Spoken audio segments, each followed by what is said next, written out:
নমস্কার, unique technology থেকে আমি অন্তরা নন্দী চলে এসেছি আরেকটা নতুন ভিডিওর সাথে। মিউচুয়াল ফান্ডে ডাইরেক্ট প্ল্যান বা রেগুলার প্ল্যান নিয়ে যে মতবিরোধ রয়েছে, সেক্ষেত্রে ইনভেস্টররাও বেশ কিছু কনফিউশনের মধ্যে আছে। তারা ভাবছে যে তাদের কি ডাইরেক্ট প্ল্যানে নিজেদের মাধ্যমেই তারা ইনভেস্ট করবে, না কোনো প্রফেশনাল অ্যাডভাইজারের থেকে অ্যাডভাইস নিয়েই তবে ইনভেস্টমেন্ট করবে।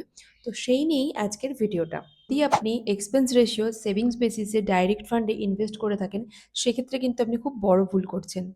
আপনি যদি দেখেন যে আপনি ফান্ডটাই ভুল চয়েস করেছেন, সেক্ষেত্রে আপনার যে একটা হাই রিটার্ন বানানোর একটা অপরচুনিটি ছিল, সেটা কিন্তু আর আপনি কোনোদিনও পূরণ করতে পারবেন না। কারণ মার্কেটে টাইম আর টাইমিং দুটোরই কিন্তু বিশাল বড় রোল রয়েছে।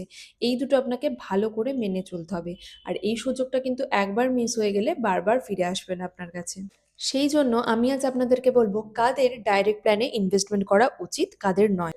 যারা মার্কেট নিয়ে বেশ ভালো বোঝে, অনেক দিনের অভিজ্ঞতা রয়েছে, তারা কিন্তু ডাইরেক্টে ইনভেস্টমেন্ট করতে পারে। কিন্তু যারা শুধুমাত্র ইন্টারনেটে বা অনলাইনে বেশ কিছু ভিডিও দেখে নলেজ অর্জন করছে, তাদের কিন্তু একদমই এখানে যাওয়া উচিত নয়। তাদের কিন্তু লস হওয়াটা স্বাভাবিক। দ্বিতীয়ত, আপনার কাছে একটা সঠিক investment plan, proper fund selection আর রিস্ক ম্যানেজমেন্ট এগুলো করে সবকটা ফান্ডগুলোকে একভাবে ম্যানেজ করার ক্ষমতা রাখতে হবে। কারণ মার্কেট কিন্তু বেশ জটিল। এক্ষেত্রে আপনি যদি সবকটা প্রসেস ফলো না করেন, আপনি কিন্তু ফিয়ার আর গ্রিডের মধ্যেই ফেঁসে যাবেন। আপনি আপনার ইনভেস্টমেন্ট থেকে কোনো রকম রিটার্নই পাবেন না। আপনাকে যেমন ইনভেস্টমেন্টের ব্যাপারে সব সময় অ্যাক্টিভ থাকতে হবে, সেই রকমই রিস্ক ম্যানেজমেন্টের ক্ষেত্রেও আপনাকে কিন্তু ইকুয়ালি ফোকাস থাকতে হবে। যদি দেখেন কোনো ফান্ডের পারফরমেন্স ভালো হচ্ছে না, সেক্ষেত্রে তৎক্ষণাৎ আপনাকে সেই ফান্ড থেকে এক্সিট নিতে হবে। কারণ সব ফান্ড লাইফ টাইম যে ভালো পারফরমেন্স দেবে এমন কোনো কথা নেই। কারণ ফান্ডের মধ্যে ফান্ড ম্যানেজার কিন্তু সবসময় চেঞ্জ হতে থাকে। তাই তাদের কাজের উপর নির্ভর করে কিন্তু ফান্ডের পারফরমেন্স নির্ভর করছে। এই কথাটা কিন্তু আপনাকে মাথায় রাখতে হবে। এই সব কিছু প্রসেস যদি আপনি মেনে চলতে পারেন, তবেই আপনি কিন্তু একদম ডাইরেক্ট প্ল্যানে ইনভেস্ট করতে পারেন, আদারওয়াইজ নয়। আদারওয়াইজ আপনি কোনো প্রপার ইনভেস্টমেন্ট অ্যাডভাইজারকে সিলেক্ট করুন, ইনভেস্টমেন্ট জার্নি স্টার্ট করুন। আপনাকে এটাও জানতে হবে আপনি যে অ্যাডভাইজারকে বাছছেন, তিনি যেন হাইলি এক্সপিরিয়েন্সড আর এক্সপার্ট হয়। তিনি যেন সঠিকভাবে আপনাকে প্ল্যান বাছাই করে দিতে পারে, কোন ফান্ডে কী টাকা দেওয়া উচিত না উচিত। আপনাকে কন্টিনিউ আপডেট দিতে থাকে মার্কেটের সম্বন্ধে, এবং আপনার ইনভেস্টমেন্ট প্রপার মার্কেট অ্যাকর্ডিং চলতে থাকে। এইগুলো আপনারা একটু খেয়াল করে নেবেন। এই প্রবণতা এইচএনআই ইনভেস্টরদের মধ্যে থাকে।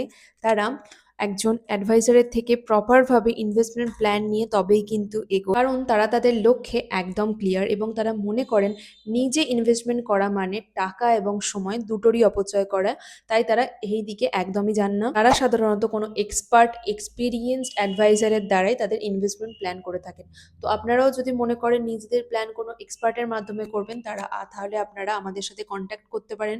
আমাদের কন্ট্যাক্ট নাম্বার কমেন্ট বক্সে দেয়া থাকবে। বা মিউচুয়াল ফান্ড বা এনি ইনভেস্টমেন্ট ব্যাপারে যদি আপনাদের কোনো রকম কনফিউশন থাকে, কোনো কোয়েশ্চেন থাকে, আমাদের কমেন্ট বক্সে কমেন্ট করে জানতে পারেন। আপনি কিভাবে আপনার ইনভেস্টমেন্ট জার্নি স্টার্ট করবেন সেটা সম্পূর্ণ আপনার ডিসিশন। আমি শুধুমাত্র কিছু সুবিধা অসুবিধাগুলো আপনাদের সাথে শেয়ার করলাম। যদি আপনাদের মনে হয় কোনো এক্সপার্ট দ্বারা আপনারা আপনাদের ইনভেস্টমেন্ট জার্নি স্টার্ট করবেন, তো আপনারা নির্দ্বিধায় আমাদের সাথে কন্ট্যাক্ট করতে পারেন। আমাদের কন্ট্যাক্ট নাম্বার কমেন্ট বক্সে দেওয়া থাকলেও বা একটা লিঙ্কও দেওয়া থাকলেও, সেখানে গিয়েও আপনাদের নাম এন্ট্রি করে আপনারা আমাদের সাথে কনসাল্ট করতে পারেন। তো আজকের মতো এতটুকুই। দেখা হচ্ছে নেক্সট ভিডিও অন্য কোনো টপিক নিয়ে। আশা করি আজকের ভিডিওটা আপনাদের ভালো লাগবে। ভালো লাগলে একটা লাইক কমেন্ট করতে কিন্তু একদম ভুলবেন না। দেখা হচ্ছে নেক্সট ভিডিও। ধন্যবাদ।